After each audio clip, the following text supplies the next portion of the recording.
Hello everyone, my design thinking topic is about business versus startup, the two important sources of driving our economy and innovations. First, see about startup. It's a new and young companies that are building a unique ideas of innovations. It's usually beginning with a small team, limited resources, and a big dreams. To solve a problems or beginning a new concept of life. Startup are known as a creativity, a risk taking attitudes and a position to make a difference. They focus on innovations and growth rather than just profit in early stages. And business is organizations they providing goods and service customers in exchanging for money. Business can be small shop, medium entrepreneurship are large corporations. Their main goal is operations efficiently, satisfying customers, and earning profit over time. And difference between business versus startup. Aim to business is aim to grow a fast and changing the market. Well, traditional business focused on stability and long-term success. Yeah, both are equally important. But startup bringing innovations and a business bringing sustainability. See the example of Zomato or Ola will start in a small but grow into global brands. These companies have not only creating jobs but also inspiring a new generations to entrepreneurship in a dream. And let's see the fieldwork of this business versus startup. Let's see the videos. So so நாங்கள் பிளேசிங்கில் பேசிக்காக என்ன பண்ணுறோன்னா இப்போதைக்கு we have our own products ஓகேங்களா. So ஃப்ளென்ஸுன்னு ஒரு application நாங்கள் வந்து ஒரு ஐடியா வச்சுருக்கோம். என்ன பண்ண போகிறோன்னா இப்போ வந்து நிறைய அப்ளிகேஷன்ஸில் வந்து ஃப்ரீலான்சர்ஸ் வந்து எல்லாம் உள்ளார வந்து அவங்க வந்து ப்ராஜெக்ட்ஸ் தெரிவிக்காங்க. ஸோ நாங்கள் ஃப்ளென்ஸர்னு ஒரு அப்ளிகேஷன் நாங்கள் டெவலப் பண்ணிட்டுருக்கோம். அவன் வந்து ஒரு வித்தியாசமான கான்செப்ட். ஸோ லைக் ஒர்க் இல்லாமல் நாலேஜாக பர்சன்ஸ் இருப்பாங்க, ஒர்க் தேடிட்டு இருப்பாங்க. ஸோ இப்போ நம்ம காலேஜ் ஸ்டூடெண்ட்ஸே பார்த்தீங்கன்னா ஒர்க் பண்ணணும்னு ஆசை இருக்கும், ஆனால் எங்கேயும் வெளியே போனால் கிடைக்காது. ஃப்ரீலான்சர் அவ்வளோவா எக்ஸ்பீரியன்ஸ் இருந்தால் எடுத்துக்கோங்க. நீங்கள் ஃப்ரீலான்சராக வேறு ஒரு அப்ளிகேஷனில் போய் ஒரு ப்ரொஃபைல் க்ரியேட் பண்ண போகிறீங்கன்னா உங்களுக்கு வந்து ஒரு எக்ஸ்பீரியன்ஸ் இருக்கணும். அப்போ தான் வர கிளைண்ட் வந்து உங்களுக்கு ப்ராஜெக்ட் இருக்காங்க. ஸோ எங்களுக்கு வந்து அப்படியே வேறு நீங்கள் ஃப்ரெஷ்ஷராக உள்ளார வந்தாலும் உங்களுக்கு ப்ராஜெக்ட்ஸ் வரும். ஸோ எங்கள் product name so business idea இந்த மாதிரி தான் ஓகேங்களா. ஸோ எங்கள் ஸ்டார்ட் அப்பில் நாங்கள் இதான் பண்ணிட்டுருவோம். இது இல்லாமல் நாங்கள் வந்து நிறைய இ-காமர்ஸ் சைட்ஸ் அப்புறம் நியூஸ் சேனல்ஸ்லாம் வெப்சைட் பண்ணி கொடுத்து மார்க்கெட்டிங் பண்ணிகிட்டு இருக்கோம். ஸோ அவங்க பிஸ்னஸை பூம் பண்ணுறதுக்கு ஹெல்ப் பண்ணிகிட்டு இருக்கோம். ஸோ இதுதான் நாங்கள் பிளேசிங்கில் பண்ணிகிட்டு இருக்கோம். ஸோ நாங்கள் 2 பேர் இந்த பிஸ்னஸ் கொலாபரேட்டிவ் பார்ட்னர். ஸோ இவன் வந்து எக்ஸ்னோ கேட்னு ஒரு கம்பெனி வச்சிருக்கான். ஸோ இவன் எக்ஸ்னோ கேட்டை வச்சுருக்கோம். ஓகேவா. எக்ஸ்னோ கேட்னு பொறுத்த வரைக்கும் அது ஒரு கம்பெனி கிடையாது, இது ஒரு சாஃப்ட்வேர் ட்ரைனிங் இன்ஸ்டியூட். ஓகேவா. இந்த இன்ஸ்டியூட்டில் வந்து நாங்கள் ஒரு அஃபோர்டபுள் ரேஞ்சில் நிறைய கோர்சஸ் ப்ரொவைட் பண்ணிட்டுருக்கோம். ஸோ ஒரு பிஸ்னஸ்னு வரும்போது ஒரு இன்ஸ்டியூட்டை பிஸ்னஸ் நம்ம கன்சிடர் பண்ண முடியாது, அது ஒரு சர்வீஸ் ஓரியன்டாக வருது. பட் இதை வந்துட்டு நாங்கள் எப்படி பிஸ்னஸ் மாடலாக கொண்டு போகிறோம் அப்படின்னா, இப்போ பிளேஸ்விங் வந்து எங்களோட கொலாபரேட்டிவ் பிஸ்னஸ். கரெக்டாக இந்த கொலாபரேட்டிவ் பிஸ்னஸில் நாங்கள் ஏகப்பட்ட ப்ராஜெக்ட்ஸ் இருக்கும். ஸோ ஸ்டூடெண்ட்ஸ்க்கு நாங்கள் என்ன ப்ரொவைட் பண்ணுறோம் அப்படின்னு பார்த்தா, ஸ்டூடெண்ட்ஸ் வந்து ரியல் டைம் ஒர்க் எக்ஸ்பீரியன்ஸ் அவங்க ப்ரொவைட் பண்ணிக்குவோம். இப்போ ஒருத்தங்க கோர்ஸ் முடிக்கிறாங்க அப்படின்னா அவங்களுக்கு வந்து இந்த ப்ராஜெக்ட்டில் ரியல் டைமாகவே அவங்க ஒர்க் பண்ணுவாங்க. ஸோ ரியல் டைமில் இருக்க ப்ராஜெக்ட்டில் எப்படி ஒர்க் பண்ணணும், என்னென்ன கோடிங் ஸ்ட்ரக்சர்ஸ் எப்படி பண்ணணும், இந்த மாதிரி ஒரு ஃபுல் ஸ்டாக்காக ஒரு கோர்ஸ் படிக்கிறாங்க அப்படின்னா அது என்ன A to Z இருக்கோ அது வந்துட்டு ஒரு கம்பெனியில் ஒர்க் பண்ணுற எக்ஸ்பீரியன்ஸே வந்துட்டு ப்ரொவைட் பண்ணுற அளவுக்கு நாங்கள் இது பண்ணிகிட்ருக்கோம். ஸோ இப்போ வந்துட்டு இது ஒரு ப்ராஜெக்ட் மாடலாக இருக்குது. ஸோ அதே மாதிரி நம்ம சொன்னால் ஃப்ளென்சர் அது எங்களோட ஓன் ப்ராடக்டாக நாங்கள் ரெடி பண்ணிகிட்ருக்கோம். ஸோ அது நியர்லி கொஞ்சம் சீக்கிரமாக வெளியே ஸோ ப்ரொடக்ஷனில் இருக்கான், டெவலப்பிங்கில் இருக்கான். ஸோ ஆல்மோஸ்ட் சீக்கிரமாக கம்ப்ளீட் பண்ணுவோம். கம்ப்ளீட் பண்ணால் அவன் வந்துடுவோம். ஸோ நாங்கள் இந்த ஃப்ளென்ஸை டெவலப் பண்ணும்போதே நாங்கள் என்ன பண்ணுறோம்னா, ஸோ எங்கள் எக்ஸ்டர்னல் கைடில் இருக்க ஸ்டூடெண்ட்டை இந்த ரியல் டைம் ப்ராஜெக்டே நாங்கள் வந்து உட்கார வச்சு ஒர்க் பண்ண வைக்கிறோம். ஸோ அவங்களுக்கு வந்து ரியலாக வந்து டெவலப் பண்ணும்போது டிசைனிங் பேட்டர்ன்ஸ் எல்லாம் எப்படி ஃபாலோ பண்ணலாம், ஸ்ட்ரக்சரிங் கோட் எப்படி பண்ணலாம். ஏன்னா நம்ம இஷ்டத்துக்கு கோட் பண்ண முடியாது. நம்ம கோட் பண்ணுறோம்னா SEOன்னு ஒருத்தர் இருக்கான். ஸோ அவன்லாம் ப்ராப்பராக ஃபாலோ பண்ணணும். ஏன்னா நம்ம நார்மலாக கோட் பண்ணி கொடுத்துருவோம், ஆனால் டிஜிட்டல் மார்க்கெட்டிங் SEO பண்ணுறது கொஞ்சம் கஷ்டம். ஸோ நம்ம கோடை எப்படி பண்ணுறோன்ற ஒரு மெத்தட் இருக்குது. ஸோ அதையும் நாங்கள் வந்து ரியல் டைம் ப்ராஜெக்ட்ஸில் சொல்லி கொடுத்துருவோம். ஸோ இப்போ எங்களோட பிஸ்னஸ் எதனால் பெஸ்ட் அப்படின்னு பார்த்தா, ஃபஸ்ட்டு நாங்கள் எங்கள் ஒர்க் ஜோன் வந்து ஒரு கம்ப்ளீட் ரிமோட் செட்டப்பில் தான் இருக்குது. ஓகேவா. நாங்கள் எங்கேயும் லைவ் ஃபிசிக்கலாக ஆஃபீஸ் வைக்கல. பட் எங்கள் ஒர்க் பண்ணுறவங்க எங்கள் ஃப்ரீலான்சர்ஸ் எல்லாமே ஆல் ஓவர் த தமிழ்நாடு இருக்காங்க. ஸோ அவங்க எல்லாம் அவங்கவுங்க இருக்க இடத்துலேருந்தே அவங்க டைமுக்கு ஃப்ரீ டைமில் வந்துட்டு ஒர்க் பண்ணிக்கலாம். ஸோ இது அவங்களுக்கு ஒரு பெனிஃபிட்டாக இருக்கும், எங்களுக்கும் ஒரு சைடில் பெனிஃபிட்டாக இருக்கும். ஸோ செகண்ட் வந்துட்டு எங்கள் கோர்ஸ் வைஸ் இன்ஸ்டியூட் வைஸ் போனால் அதில் ஸ்டூடெண்ட்ஸ்க்கு என்ன பெனிஃபிட்னா, நாங்கள் ஆல்ரெடி சொன்ன மாதிரி நாங்கள் இன்டர்ன்ஷிப் ப்ரொவைட் பண்ணோம் ரியல் டைம் ப்ராஜெக்ட் ஒர்க் பண்ணுறதுக்கு. ஸோ பிளேஸ்விங்கில் இருக்க ப்ராஜெக்ட் மோஸ்ட் ஆஃப் இது வந்துட்டு எல்லாமே எங்கள் ஸ்டூடெண்ட்ஸ் வச்சு பண்ணது தான். ஸோ அப்போது அவங்களுக்கு அந்த எக்ஸ்போஷர் கிடைக்கிதுன்னா அது ஒரு பெட்டர் இம்ப்ரூவ்மெண்ட்டாக இருக்கும் கம்பேரிட்டிவ்லி. இப்போ நீங்கள் எந்த மோட்டிவேஷனாலும் நீங்கள் பிஸ்னஸ் ஸ்டார்ட் பண்ணுவீங்க? Very good.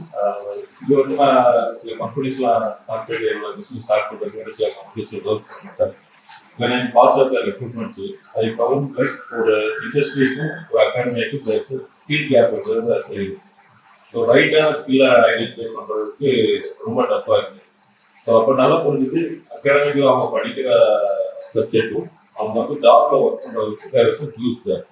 இந்த ஹியூஜ் கேப்பை ஃபில்அப் பண்ணுறதுக்கு சம் ஸ்டூடெண்ட்ஸ் வந்து ஒரு அவங்களுக்கே ஒரு செல்ஃப் அவேர்னஸ்ல ஒரு இன்ஸ்டியூட் செல்ஃப் வீடியோ பண்ணி அவங்களோட ஸ்கில்லை வந்து அப்கிரேட் பண்ணிட்டாங்க.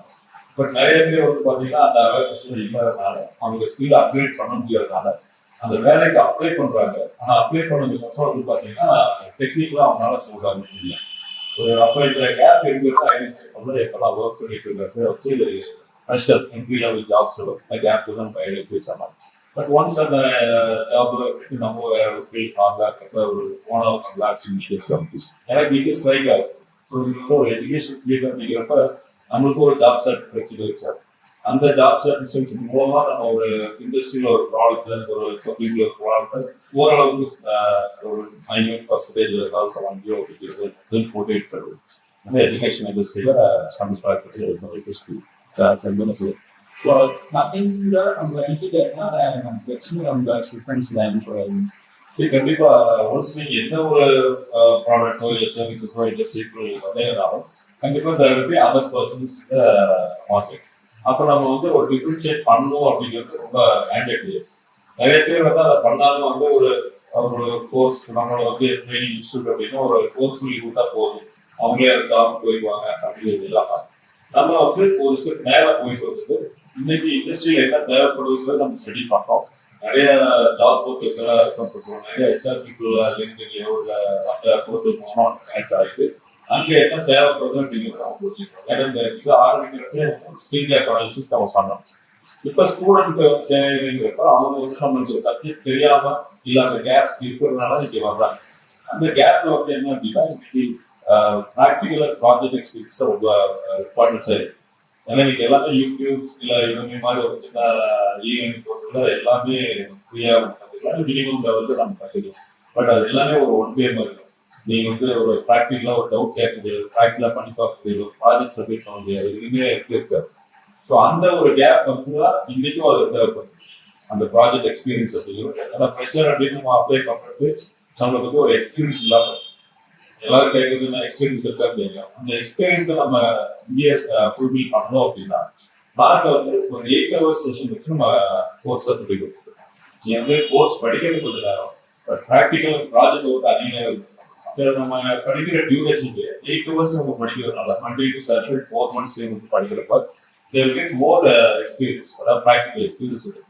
அப்போ நான் 4 மாதம் கழிச்சு நான் ஒரு எக்ஸ்பீரியன்ஸ் போகிறேன் அப்படின்னா மற்றவங்க வந்து ஒரு பேசிக்காக ஒரு ப்ராஜெக்ட் பண்ணியிருக்கோம். இங்கே வந்து ப்ராஜெக்டே தான் இந்த கோர்ஸ் அப்படிங்கிறப்ப பண்ணிட்டு போகிறப்ப இப்போ சேலரி நெகோசியேஷன்ல இருந்து அதிகமாக இவங்களால டார்கெட் பண்ண முடியும். அதே சமயத்தில் டெக்னிக்கலாக கம்பேரிட்டிவ் அதர் இன்ஸ்டியூட் போகிறோட ஈஸியாக செலக்ட் ஆகுது. இதுக்கு வந்து நாங்கள் ஒரு எம்என்சியில் ஒர்க் பண்ண ஒரு எம்ப்ளாயை ஹையர் பண்ணி ப்ராஜெக்டுமே நம்ம அவங்கள ஸ்பெசிஃபிக்காக அப்ளை பண்ணிருக்கோம். அப்போ அவங்களோட நாலேஜ் எல்லாமே எடுத்து நீங்கள் வந்து ஷேர் பண்ண சொல்கிறோம். கிளாஸ் ஒர்க் பண்ணி இருக்கிறாங்க, ப்ராஜெக்ட் ஒர்க் பார்த்துக்கிறப்ப இந்த 8 hours இவங்க வந்து 4 months படிக்கிறப்ப கண்டிப்பாக probability of getting placed is more when compared to others. So placement I differentiate பண்ணிட்டோம். By implementing projects, by appointing a person from an MNC to guide our students technically. Thank you. So, hello sir, இப்போ நீ எதுக்காக நீங்கள் வந்து இந்த solar plant நீங்கள் வந்து எதனால் ஸ்டார்ட் கேஎஸ்எஸ் சோலார் பவர் பிளான்ங்கிறது தனியாக சோலார் பவர்க்காக போட்டதில்லை, கசருக்காக நாங்கள் பவர் இது என்னென்னா இபி ரேட்டிங் வந்து நம்ம 1 lakh 2 lakh இதை கம்யூனிகேட் பண்ணுறதுக்கு என்ன பண்ணலாம் அப்படின்னா வேறு ஏதாவது பவர் சோர்ஸ் ஏதாவது ஏற்பாடு பண்ணலாம் அப்படின்னா நம்ம சைடு வந்து மேக்ஸிமம் சோலார் பவர் பிளான் நல்லா இப்போது வந்துட்டு இருக்கு. இப்போ நீங்கள் விண்டு பார்த்தீங்கன்னா விண்டு இருக்குது, எத்தனால் இருக்குது, சோலார் இருக்குது. இதில் எது நமக்கு பெஸ்ட்டுன்னு பார்த்தீங்கன்னா சோலார். ஏன்னா இது எக்கோ ஃப்ரீ, அதனால ஈஸியாக இன்ஸ்டால் பண்ணிக்கலாம். இதில் மெயின்டெனன்ஸ் வந்து ரொம்ப ஈஸி. அதுக்காக தான் நம்ம சோலார் பவர் பிளான்ட் வந்தது. இப்போது நம்ம இதில் வர பவர்லாம் நம்ம ட்ரெஸ் சோலார் நம்மளுக்கு வந்து ஏன் மற்ற இதுலேயும் வந்து எலக்ட்ரிசிட்டி எடுக்கிறாங்க.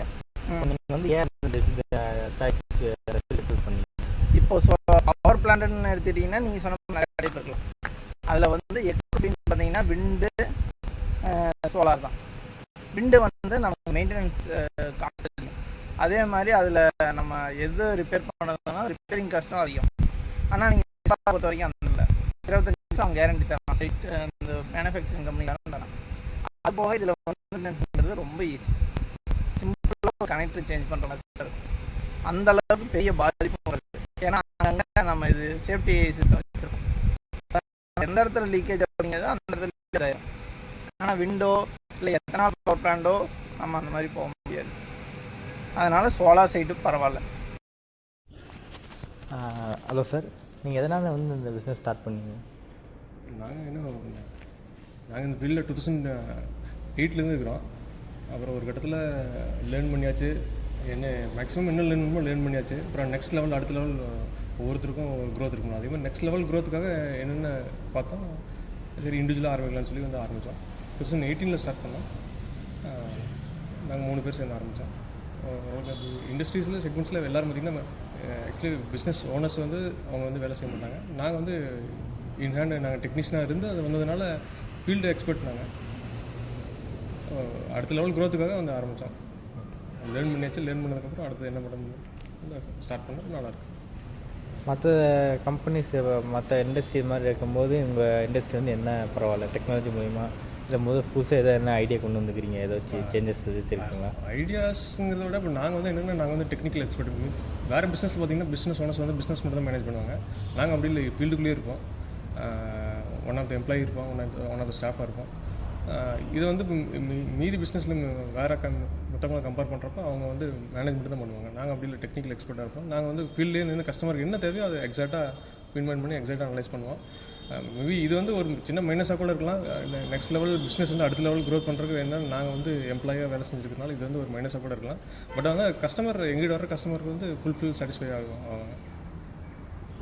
ஒரு 5 இயர்ஸ்க்கு அப்புறம் உங்களுக்கு எப்படி இந்த பிஸ்னஸ் இருக்கணும்னு நீங்கள் எதிர்பார்க்குறீங்க? 5 இயர்ஸ்க்கு அப்புறம் இன்னொரு பிரான்ச் இருக்கணும்னு எதிர்பார்க்குறோம். ஆல்ரெடி இப்போ யூனிட் 2 போட்டிருக்கோம். பட் இப்போ என்னென்னா நாங்கள் ஸ்ட்ரகிள் ஆகிறது பார்த்திங்கன்னா பிஸ்னஸ் ஓரியன்டாக தான் ஸ்ட்ரகிள் ஆகிறோம். டெக்னிக்கலாக நாங்கள் ஸ்ட்ரகிள் ஆகிறதே இல்லை. பிஸ்னஸ் அடுத்த லெவல் கொண்டு போகிறது தான் நாங்கள் ஸ்ட்ரகிள் ஆகிறோம். வந்து அதை எப்படி மேனேஜ் பண்ணுறது, எப்படி மேன் பவர் போடுறது, எப்படி அடுத்த டிஜிட்டல் மார்க்கெட்டிங்கில் எப்படி கொண்டு போகிறது, இது மாதிரி தான் ஸ்ட்ரகிள் ஆகிறோம். வந்து டெக்னிக்கலாக நாங்கள் ஸ்ட்ரகிள் ஆகிறதில்ல.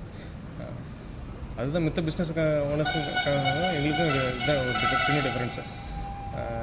ஆல்ரவுண்டராக எல்லா வேலையும் நாங்களே செய்கிறதுனால அது கொஞ்சம் சின்ன ஸ்ட்ரகிளாக தான் இருக்குது.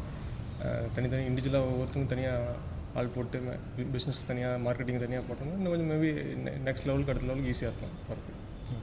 வந்து third generation business tata start பண்ணுறது.